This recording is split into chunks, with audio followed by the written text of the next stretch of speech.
Hey guys, I'm Aubrey. I'm one of the pastors at Foundry Church.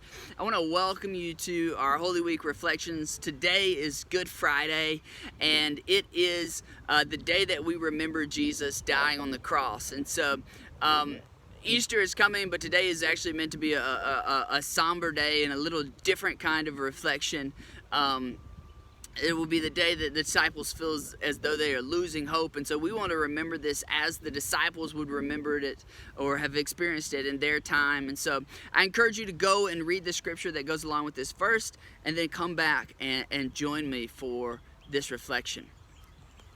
So today we begin with a warning that today doesn't resolve. Today there really is no happy ending. Today is messy. Be reminded that the old story says that in the beginning, God creates a garden to dwell in. And in this garden, perfect communion existed between God and his creation. The garden party is the image of the original banquet and the original family of God that gathers around a table together.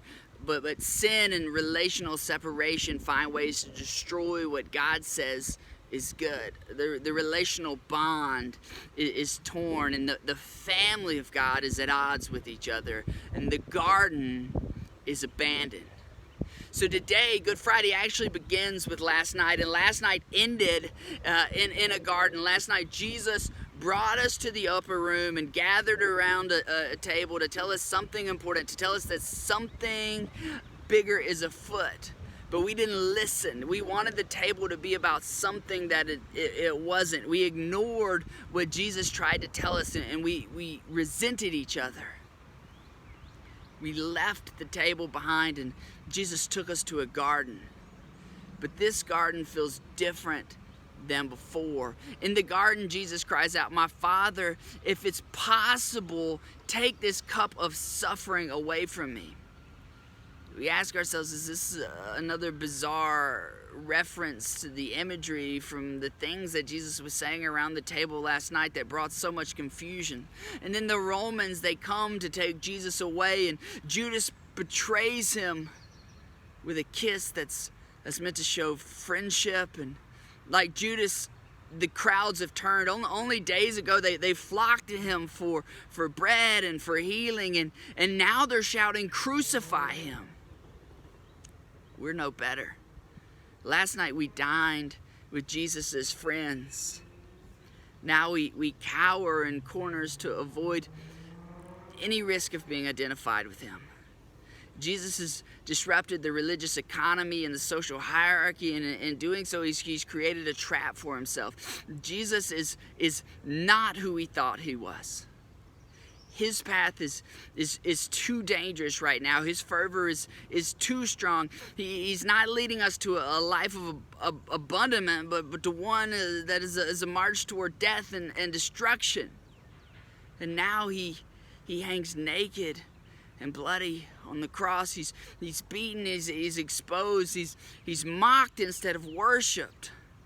Why is this happening? Why has the table been turned over? And Jesus is not abandoning the garden. He's being ripped from it. God's cosmic temple is being turned into the den of robbers, and we find Jesus hanging between two of them. Creation itself seems to be undone, and Jesus allows himself to be nailed to it. There's so many questions. We have so many questions, and Jesus does not fight back. He goes willingly, but why? Why, Jesus, are you surrendering? Why are you throwing it all away? What about this family, this community, this table that you tried to teach us about? What about the garden initiative? What about the restoration that you've brought to so many of your followers? What about those people you healed? Is this just too much? Is there just too much work to be done? Is your kingdom dream, is it just unattainable? Is it too overwhelming? And if nothing else, what about your place of power and privilege that you deserve? You're the Messiah.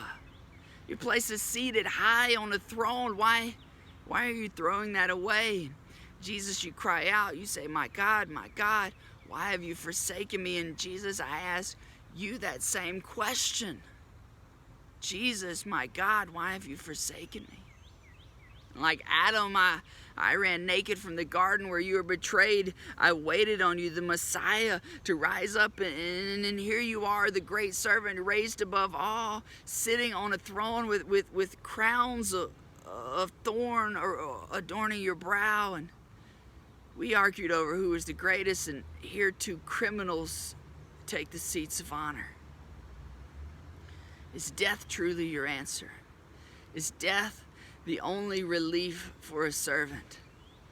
Does the widow with only 2 coins return home to the same fate? Does a man lose his demons only to face this end? Your cup is bitter to drink from.